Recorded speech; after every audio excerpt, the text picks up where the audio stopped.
Hello दोस्तों, नमस्कार। आप सभी का Balaji medical and nursing institute के इस डिजिटल प्लेटफॉर्म पर फिर से स्वागत करते हैं। आज बहुत ही इम्पोर्टेंट वीडियो आपके सामने लेकर आया हूं। तो नर्सिंग जगत के अंदर अपने आप में और मेडिकल फील्ड के अंदर अपने आप में एक काफ़ी इम्पोर्टेंट रोल अदा करेगी। एक क्वेश्चन आता है सभी यूनिवर्सिटी के मेन एग्ज़ाम और इंटरनल एग्ज़ाम के अंदर, नर्सिंग केयर प्लान ऑन, यानी कि नर्सिंग केयर प्लान आपको बनाना है। और बड़ी बात होती है कि एक स्टूडेंट को नर्सिंग केयर प्लान बनाना पड़ता है और स्टूडेंट उसको रटता रहता है और वो आज तक नहीं सीख पाता है कि नर्सिंग केयर प्लान आखिर कैसे बनाया जाए। 10 मिनट की एक वीडियो रहेगी जिसके अंदर मैं कंप्लीट चुटकियों के अंदर आपको नर्सिंग केयर प्लान बनाना सिखाऊंगा और ज़्यादातर एग्जामों में 10 से 15 नंबर में पूछा जाता है, जिसका मैं एक बेस्ट फॉर्मेट भी सिखाऊंगा। इसके साथ कुछ ट्रिक्स भी बताऊंगा कैसे याद रखना है और कंप्लीट एक्सप्लेन भी करूंगा कि नर्सिंग केयर प्लान होता क्या है। वीडियो को मैं आगे बढ़ने से पहले एक रिक्वेस्ट रहेगी, चैनल पर नए हो चैनल को सब्सक्राइब करना, वीडियो को लाइक करना और ज़्यादा ज़्यादा लोगों तक शेयर करना ताकि एक सही और सटीक इन्फॉर्मेशन सभी लोगों तक पहुंच सके। बिना किसी देरी के शुरू करते हैं। बात करेंगे नर्सिंग केयर प्लान, जिसे कहते हैं एनसीपी, है ना, एनसीपी, ठीक है, जिसकी फुल फॉर्म क्या होती है, नर्सिंग केयर प्लान होती है। एनसीपी होता क्या है तो मैं आपको बताऊं। नर्सिंग केयर प्लान जानने से पहले आपको दो चीज़ों के बारे में बहुत ढंग से जानना है। क्या जानना है तो एक चीज़ होती है जिसका नाम है नर्सिंग प्रोसेस। नर्सिंग प्रोसेस का मतलब है क्या हुआ। नर्सिंग प्रोसेस का मतलब होता है कि एक पेशेंट अपने पास आने से लेकर और उसका डिस्चार्ज तक या उसके ट्रीटमेंट तक क्या क्या प्रोसेस अपनाई जाती है, सारी नर्सिंग प्रोसेस के अंदर आती है। जिसके अंदर आता है असेसमेंट, दूसरा आता है डायग्नोसिस, डायग्नोसिस के बाद आता है हमारा गोल। क्या आता है आता है गोल। गोल के बाद में आता है प्लानिंग। इसके बाद आता है इम्प्लीमेंटेशन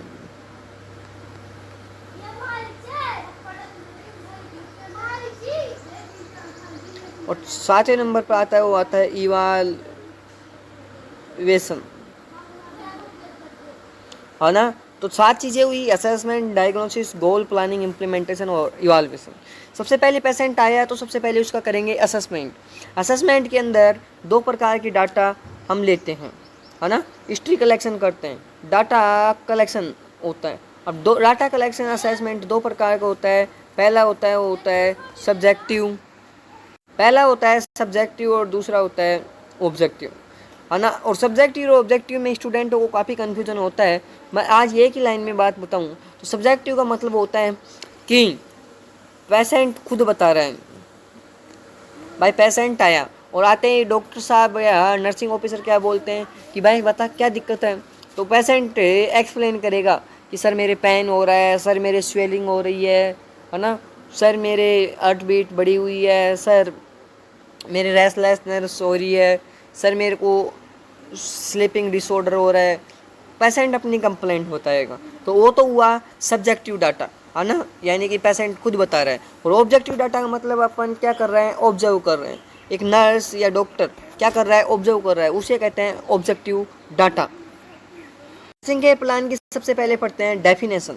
नर्सिंग केयर प्लान की डेफिनेशन की बात करूं तो nursing care plan is a systematic written plan which is used to identify and solve the patient actual or potential problem. It guides the nurse in providing individualized patient care. यानी कि nursing care plan एक systematic क्या होता है, written plan होता है, जिसके अंदर आइडेंटिफाई एंड सोल्व किया जाता है पेशेंट की एक्चुअल पोटेंशियल प्रॉब्लम को, है ना। और ये क्या करता है, नर्स को गाइड एंड प्रोवाइड करता है इंडिविजुअलाइज पेशेंट केयर करने के अंदर। बात समझ में आई कि नहीं आई।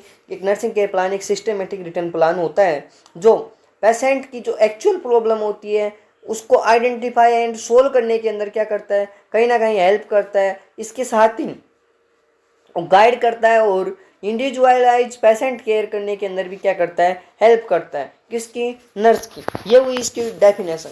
अब बात आती है purpose of nursing care plan.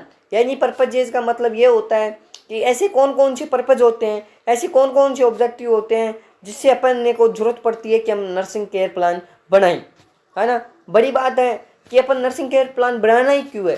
पहला पर्पज है वो है प्रोवाइड इंडिविजुअलाइज केयर, यानी प्रत्येक पेशेंट की एक इंडिविजुअल केयर के लिए एक प्लान तैयार करना जरूरी होता है। दूसरा होता है एंश्योर कंटिन्यूटी ऑफ केयर, यानी कि उसके अंदर कंटिन्यू केयर के लिए एक प्लान की पूरी प्रोसेस होती है। इसके अलावा तीसरा आता है प्रमोट क्वालिटी नर्सिंग केयर, यानी एक नर्सिंग केयर को किस प्रकार एक क्वालिटी के साथ अपन प्रोवाइड कर सकते हैं, उसके अंदर भी हेल्प करता है। Help in evaluation of care, यानी कि नर्सिंग केयर प्लान का जो लास्ट स्टेप होता है वो होता है इवाल्युएशन।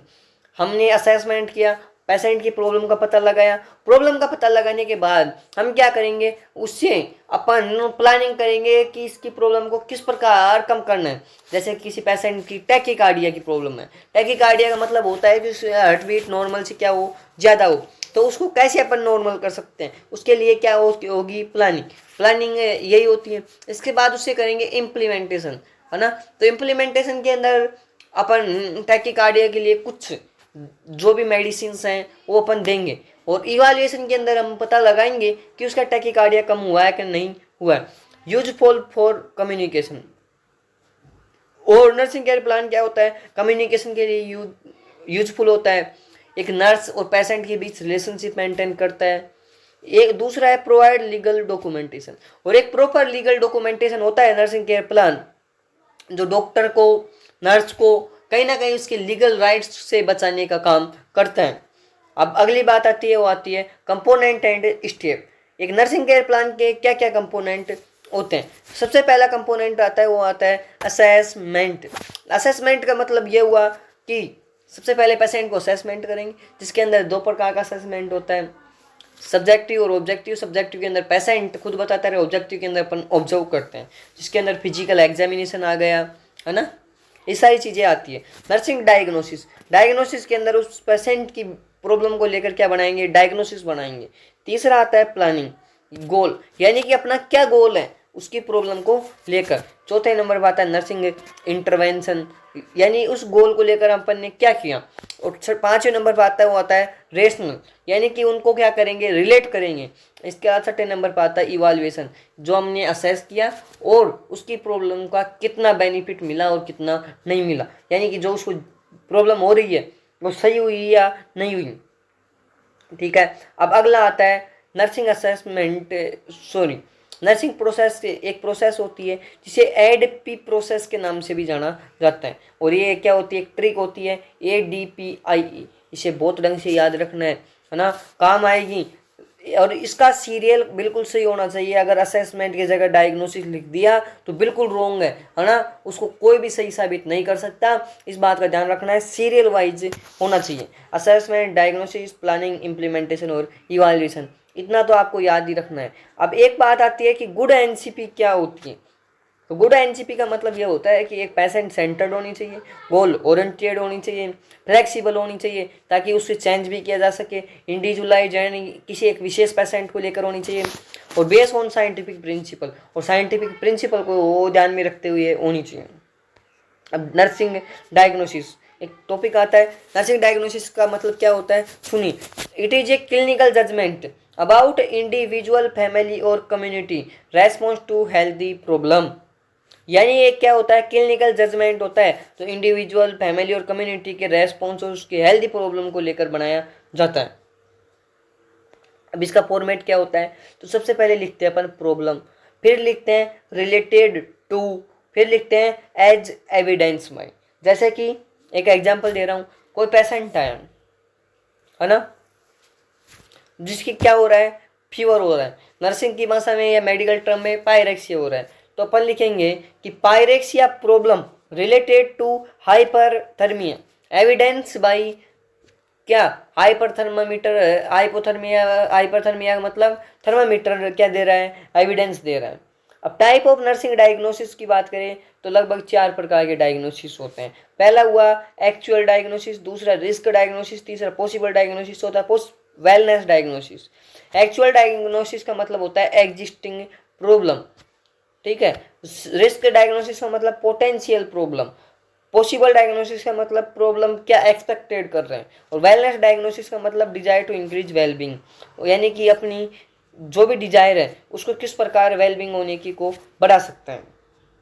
अब बात आती है टाइप ऑफ इंटरवेंशन। इंटरवेंशन भी 3 प्रकार के होते हैं, इंडिपेंडेंट, डिपेंडेंट और कोलैबोरेटिव। इंडिपेंडेंट का मतलब नर्स क्या कर रही है, खुद परफॉर्म कर रही है। डिपेंडेंट का मतलब डॉक्टर के ऑर्डर को परफॉर्म कर रही है। और कोलैबोरेटिव का मतलब विथ और अदर हेल्थ टीम, यानी कि एक पूरी हेल्थ टीम, चाहे लैब टेक्नीशियन हो, चाहे फार्मासिस्ट हो, है ना, चाहे नर्स हो और चाहे डॉक्टर हो, या फिर इसके अलावा स्पेशलिस्ट हो, इन सभी के साथ एक बनाकर इंटरवेंशन बना रहे हैं, उसे कहते हैं कोलाबोरेटिव। इसके अलावा आता है टाइप ऑफ गोल। गोल हमेशा 2 प्रकार के होते हैं, शॉर्ट टर्म गोल और long term goal. Short term goal के अंदर क्या होता है, गोल एक छोटे टर्म के लिए, मतलब बहुत कम समय के लिए, achieve in short time. In short term गोल क्या होता है, बहुत कम समय के अंदर अचीव कर लेते हैं। जैसे कि पायरेक्सिया का हाइपरथर्मिया हो रहा है, तो उसे जो भी अपन मेडिसिन देंगे, जैसे कि पीसीएम दी, पीसीएम के बाद क्या हो गया, उसका थर्मामीटर में आप उसका जो टेम्परेचर मापोगे वो कम हो गया, यानी कि शॉर्ट टर्म गोल। लॉन्ग टर्म गोल का मतलब कोई पेशेंट लॉन्ग टर्म बीमारी से सफर कर रहा है तो उसके लिए लॉन्ग टर्म गोल बनेगा, अचीव इन लॉन्ग टाइम। इसके अलावा अगला आता है स्मार्ट गोल। स्मार्ट गोल के अंदर आपको याद रखना है, इन चीज़ों को आप लिख सकते हैं। पहला स्पेसिफिक, दूसरा रियलिस्टिक, तीसरा मेजरेबल, चौथे नंबर पर टी फॉर टाइम बाउंड और ए फॉर अचीवेबल, है ना। तो आप स्मार्ट नाम से याद रख सकते हैं, ये ट्रिक होती है। अब आती है बात, एक फॉर्मेट बता के बना रहा हूँ। देखो, अगर आपसे पूछा जाए कि एनसीपी फॉर्मेट बनाओ किसके ऊपर, फीवर के ऊपर, तो फीवर के ऊपर किस प्रकार बनाना है, तो वही कितने स्टेप आते हैं, पूरे पट्टे 6 स्टेप आते हैं। कौन कौन से, सबसे पहले आता है असेसमेंट, दूसरे नंबर पर आता है डायग्नोसिस, तीसरा आता है गोल या इसे क्या कहते हैं, प्लानिंग कहते हैं, चौथे नंबर पर आता है नर्सिंग इंटरवेंशन, पाँचवें नंबर पर आता है रेशनल, छठे नंबर पर आता है इवाल्युएशन। सबसे पहले बात करते हैं असेसमेंट की। असेसमेंट के अंदर 2 प्रकार के असेसमेंट, सब्जेक्टिव डाटा और ऑब्जेक्टिव डाटा। सब्जेक्टिव डाटा का मतलब पेशेंट खुद बता रहे हैं। पेशेंट फीवर के अंदर क्या बोलेगा कि मेरे हेडेक भी हो रही है, बॉडी एक भी हो रही है, यानी बॉडी में दर्द वगैरह हो रहा है, वीकनेस भी हो रही है और फीलिंग ऑफ हीट, और मेरे को क्या लग रहा है कि मैं गर्म हो रहा हूँ। ये कौन बता रहा है, पेशेंट बता रहा है। इसे किस में लिखेंगे, सब्जेक्टिव डाटा में लिखेंगे।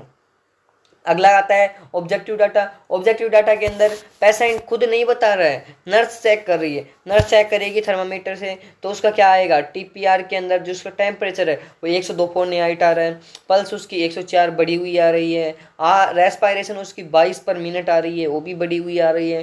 उसकी स्किन को अगर ऑब्जर्व करेगी तो क्या हो रही है, हॉट हो रही है। उसकी एपेटाइट बिल्कुल गायब हो चुकी है, यानी कि कम हो चुकी है।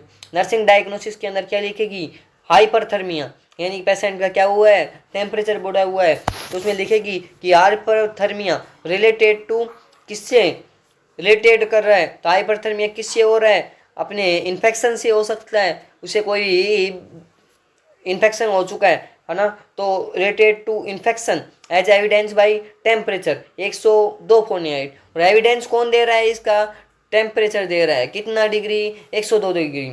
नॉट स्किन हेडेक वीकनेस, और इसमें लिखेगी कि ना तो स्किन पर हेडेक और वीकनेस हो रही है। इसके अलावा गोल क्या है, तो गोल तो अपना यही है कि इसको हाइपरथर्मिया को क्या करना है, कम करना है। तो 2 तरह के गोल रहेंगे, पहला शॉर्ट टर्म गोल और दूसरा long term goal. Short term goal के अंदर लिखेंगे within 24 hour temperature will be normal, यानी 24 घंटे के अंदर उसका टेम्परेचर क्या हो गया, नॉर्मल हो गया, है ना। ये तो हुआ शॉर्ट टर्म गोल। उसका कितना हो गया टेम्परेचर, 98.6, और डिग्री के अंदर 37 degree Celsius. Long term goal के अंदर लिखेंगे patient will be free from and fever and associated discomfort. और लॉन्ग टर्म के अंदर क्या है गोल अपना, कि पेशेंट को फीवर से फ्री फ्रॉम करना है और उसे डिस्कम्फर्ट से भी बचाना है।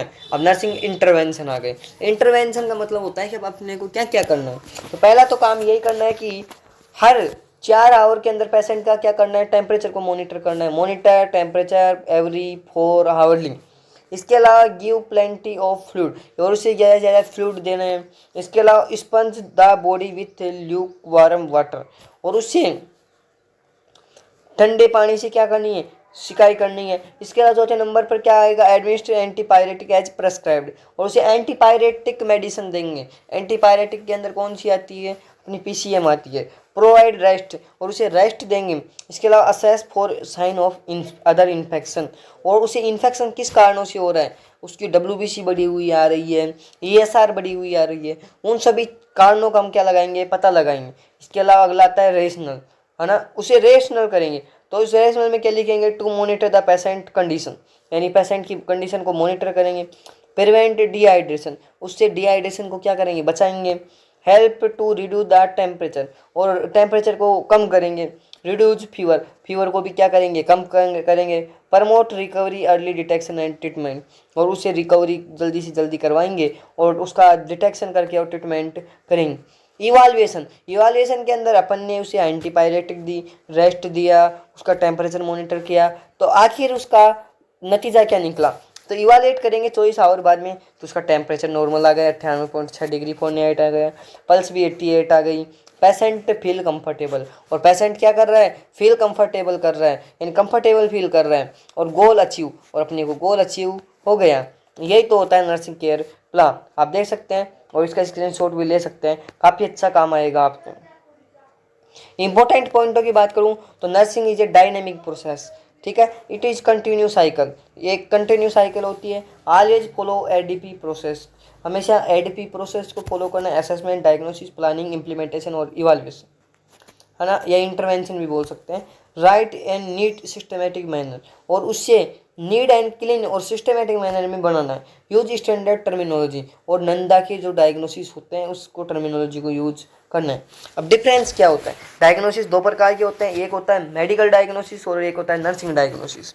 मेडिकल डायग्नोसिस के अंदर डॉक्टर बनाता है, नर्सिंग डायग्नोसिस के अंदर नर्स बनाता है। इसके अलावा फोकस के अंदर बात करो तो डिजीज पर फोकस करता है डॉक्टर, और मेडिकल डायग्नोसिस में डॉक्टर डिजीज पे फोकस करेगा, और नर्सिंग डायग्नोसिस में पेशेंट का रेस्पॉन्स चेक करेंगे, है ना। इसके अलावा जैसे कि निमोनिया, ये क्या हुआ, medical diagnosis. Nursing diagnosis infective airway clearance. इसके अलावा मेडिकल डायग्नोसिस में ट्रीटमेंट में क्या लिखेंगे, मेडिकेशन और सर्जरी, और नर्सिंग डायग्नोसिस में नर्सिंग केयर। रेस्पॉन्सिबिलिटी में मेडिकल डायग्नोसिस में डॉक्टर की रेस्पॉन्सिबिलिटी, नर्सिंग डायग्नोसिस नर्स की रेस्पॉन्सिबिलिटी रहेगी। तो याद रखने के लिए एक ट्रिक है छोटी सी, ADPIE, एडपी, यानी कि assessment, diagnosis, planning, implementation, evaluation. और आप भी अगर BSc नर्सिंग या GNM कर रहे हैं, यूनिवर्सिटी एग्जाम आपके भी नज़दीक है और आपके नोट्स प्रॉपर कंप्लीट नहीं है, तो हम आपको कंप्लीट नोट्स प्रोवाइड करवा रहे हैं BSc नर्सिंग GNM के लिए। BSc nursing first semester, second semester, third semester, fourth semester, fifth, six, seven, और GNM first year, second year, third year, तीनों सालों के जो कलरफुल हैंड रिटन नोट्स रहने वाले हैं, हाई क्वालिटी के नोट्स रहने वाले हैं। एग्जाम ओरिएंटेड कंटेंट रहेगा, इंपॉर्टेंट क्वेश्चन भी उसी के अंदर रहेंगे। लोग आपसे इंपॉर्टेंट क्वेश्चनों के नाम से काफ़ी पैसा ले रहे हैं।